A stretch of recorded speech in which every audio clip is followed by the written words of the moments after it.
Current है ना, current लग जाएगा, बहुत डेंजरस होती है।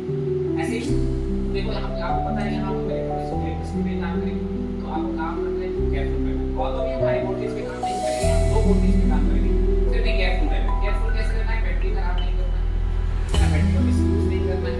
किसी भी इलेक्ट्रिकल कंपोनेंट्स को अगर समझ में नहीं आ रहा है तो पूछना है तो बेसिक।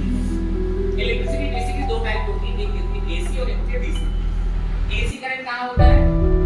हमारे घर में जो आता है एक्सटर्नल एसी करंट,